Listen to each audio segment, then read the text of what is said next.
One. What's going on, Oasis? Man, I hope your day's starting off great. Get into the week.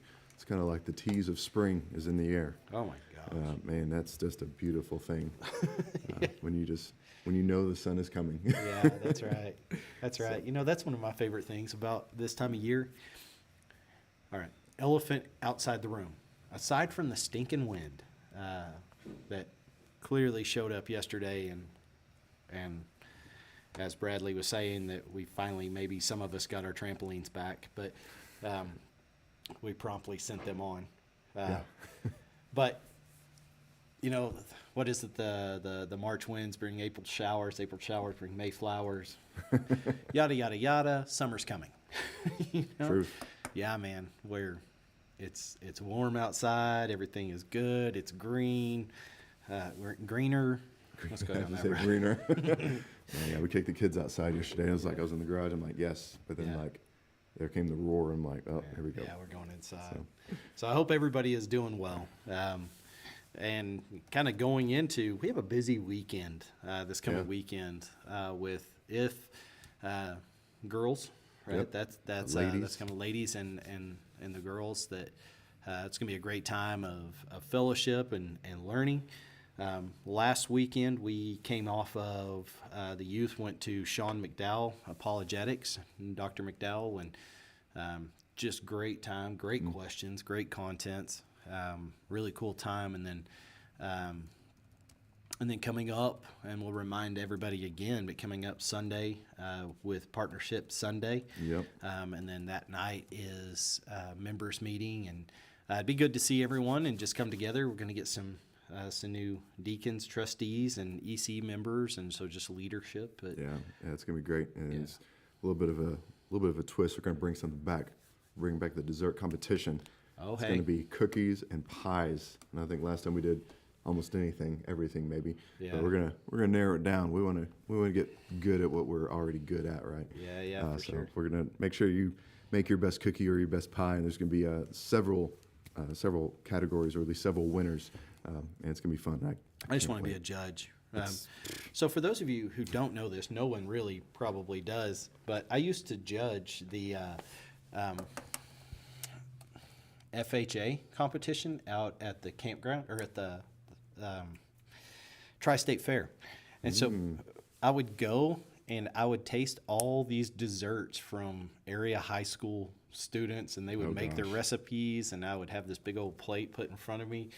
I'm not gonna lie to you. I did not feel great at the end of the day, but Every bite was worth it. yeah. And there is also, for those of you who are about to think that I'm mean for doing this, I am not. Awful is awful, and they should not get a ribbon for that, even if they're the only one in the category. And I found that out as, Truth. man, this tastes like bad, and I don't want to give them a ribbon. And the little old ladies would be like, then don't give them a ribbon. If it's awful, it's awful. Yeah, like, oh, you're my favorite. Cutthroat ladies are like, no, they need to know. Yeah. They've worked hard to make their bakes. Yeah, that's right.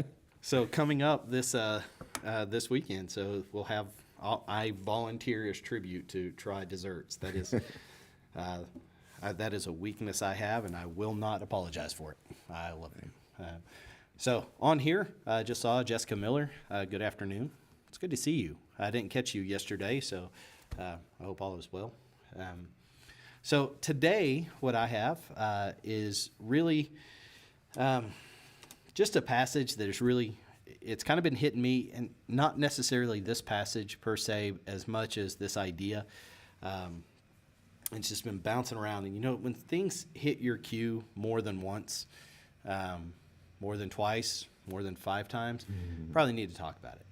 Need to address it. And this has been, whether it's been in messages or daily devotionals or just in conversations, this topic has been coming up. And so I don't know that it's meant for anybody else as much it is for me. Maybe I just want to share my pain with everybody else. Maybe this is how I get to not have these conversations anymore. So this is Isaiah chapter 43, starting in verse 1, and then we're going to read 1 and 2, and it says, Now thus says the Lord, He who created you, O Jacob, He who formed you, O Israel, fear not, for I have redeemed you. I have called you by name. You are mine. It's a pretty incredible statement. And then verse 2, when you pass through the waters, I will be with you. And through the rivers, they shall not overwhelm you. When you walk through the fire, you shall not be burned, and the flame shall not consume you. So you have in verse 1, now this is written a long time ago, and I don't want to imply that it was totally written to us that are sitting here. However, it does apply to us. This is the exact same sentiment that God has for us now, that He formed us, He knows who we are, He knows our name, and He has given us a new name and a new creation. And so if that's the case, fear not, for I have redeemed you. I have called you by name, and you are mine. I'm not going to lie, maybe it's my own insecurities, which is likely to be so. But I think a lot of us probably suffer from this, of that statement of God knows my name, but we're His, right? So we are His possession. We are known by Him and through Him. And sometimes I think that we lose sight of that. I know that I do. I lose sight of it. I get overwhelmed. We're coming up on that time of the year where student ministry is about to be fun, but it's not fun. Not fun right now. This is all the front end work, plus all the rest of the other things that I am not good at, and I don't want to do, which probably those are related. But then there's all the rest of the stuff. It's spring. All the things that go on at church and all the things that everybody else has going on, yada, yada, overwhelming. And it's easy to want to quit. It's easy to want to just kind of phone it in a little bit, of not go and take the full advantage of God's power and love in our life. And then we go into verse 2 and it says, when you pass through the waters, I will be there with you. And through the rivers, they will not overwhelm you. When you walk through the fire, you will not be burned, and the flame shall not consume you. I love this particular, when we slam these two together, because one, it is, we are God's children. He loves us. He has redeemed us. He has taken care of us. He has made provision for us. And then verse 2 comes in strong with hope. You have hope. You have some hope for the future. You have hope with you're going to make it. You just got to one foot in front of the other. There's work that must be done on our own. There's faith that must be had and given, but we're going to make it. And I think it's a pretty incredible statement. And I think that really in coming into this time of year for me as well, but I think it's really honestly January and February where it's 2 degrees outside and it's windy and you can't really be outside. You can't do a whole lot and you kind of get cooped up, and it's real easy to get the woe is me. But man, that woe is me is straight fear that is just kind of running rampant. And there's hope. You know, the goodness is coming. The harvest is coming. Yeah. And we're just going to make it. So I don't know that anybody needed to hear that as much as I just needed to say it. But that's kind of my thing. Yeah, so. No, I think there's all those things that we definitely need to rebolster, reassure, and there's always some foundations that we got to run back to, rather than just assume that it's there. I think if you assume something's there, you're probably not using as much as you think you are. And so I'm just going to piggyback off this a little bit. So we're Matthew 15, and this is one of the feedings of the thousands. This is the feeding of the 4,000, and there was the feeding of the 5,000 in the previous chapter, in chapter 14. But in this portion, both of them, I want to point out one thing of them. Let me read this. In verse 32, it says, "And then Jesus called his disciples to him and said, I have compassion on the crowd, and because they have been with me now 3 days and have nothing to eat, and I am unwilling to send them away hungry, lest they faint on the way going back home." It says, "And the disciples said to him, where are we to get enough bread and such a desolate place to feed a great crowd? And Jesus said to them, how many loaves do you have?"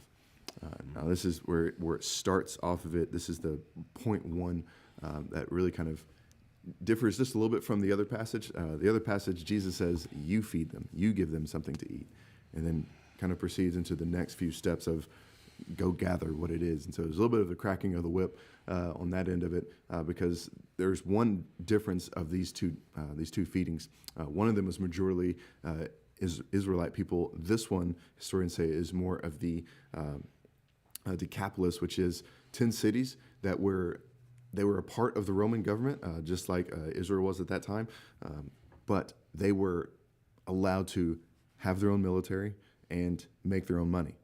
And so they had a little bit of freedom from the Romans of, yes, they were a part of the Roman Empire, but they kind of let them do their own thing. And so that being said, there were more Gentiles in this group of people than the Israelite people. So there's a little bit maybe more compassion that Jesus has of, hey, you are God's child. You are Israel.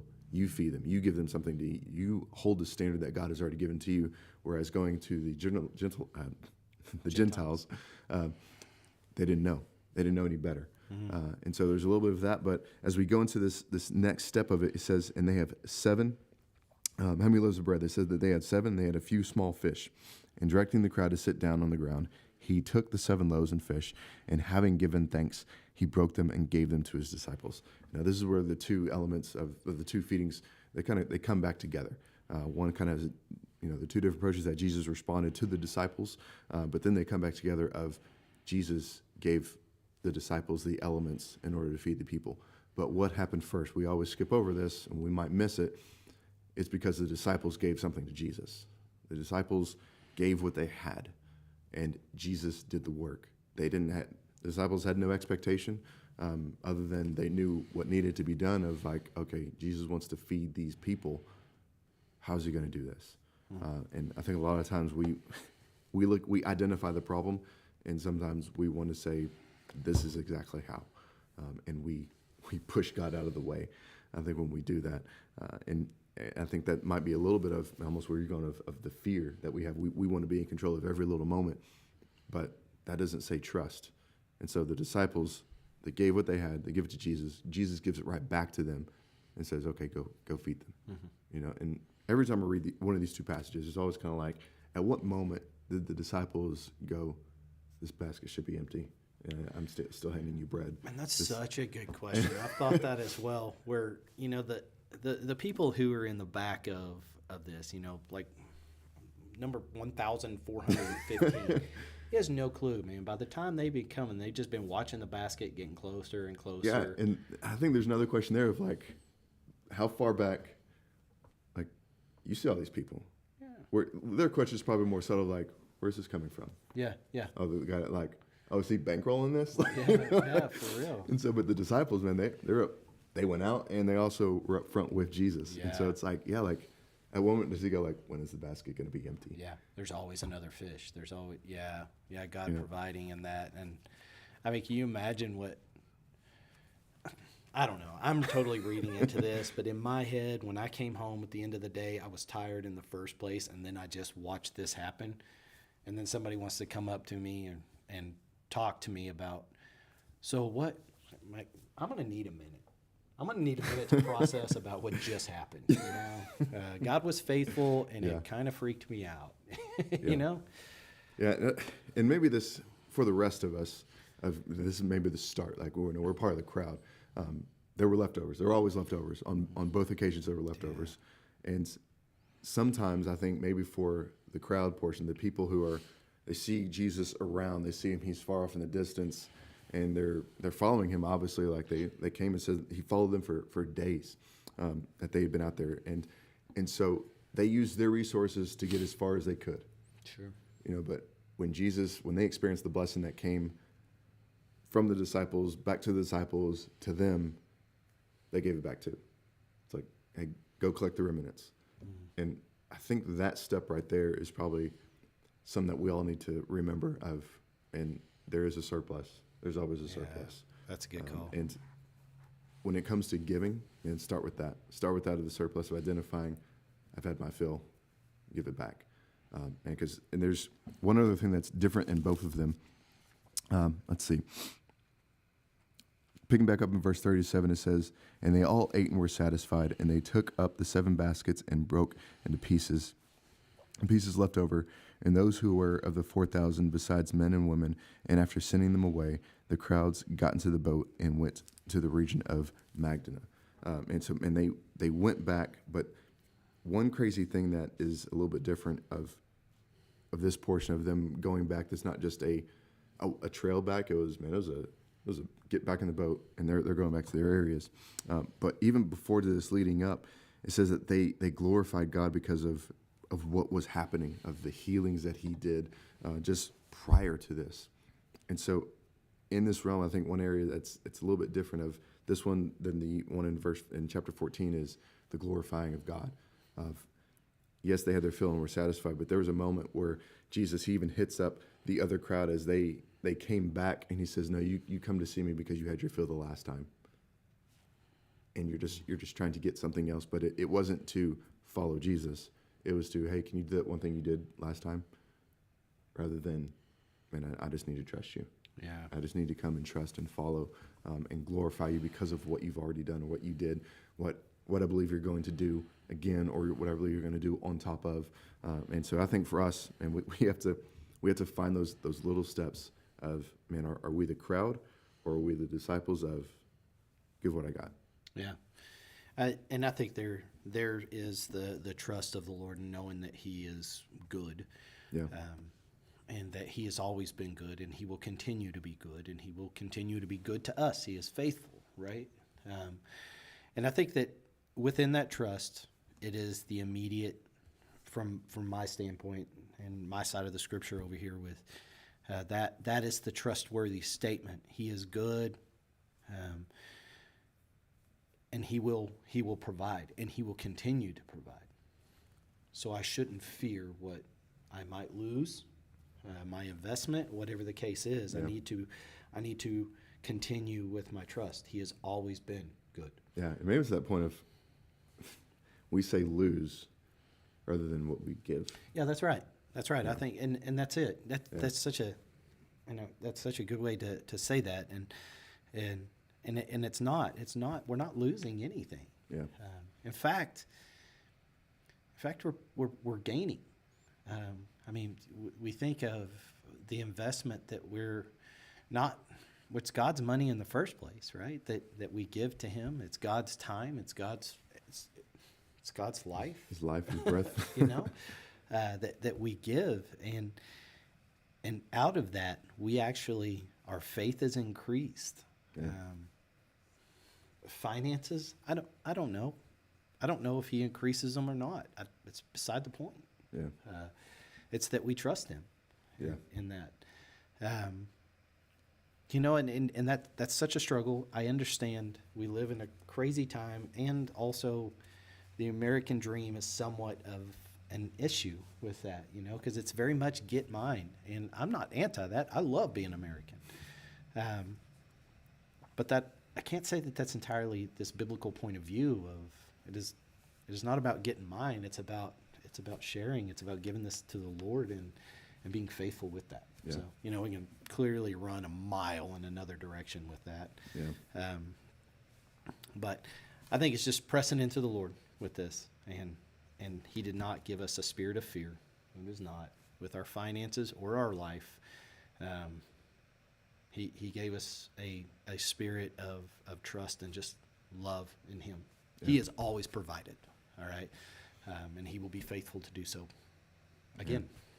And so as we go into this weekend, where this is the one time we really focus and intentionally highlight giving this Sunday on partnership of coming and being a part of God's church. I pray that, and you look at the path that has gone before us of the disciples and Jesus and the calling and the standard, and identify, okay, what have you called me to give? What has he called you to give, so that we can trust him more and combat the fear that Satan wants us to live in. And so I hope you find encouragement in these passages, and you enjoy the rest of the day. We will see you here hopefully Wednesday night, if not for sure this coming Sunday morning and Sunday night. So y'all have a great day. See you guys. Love you.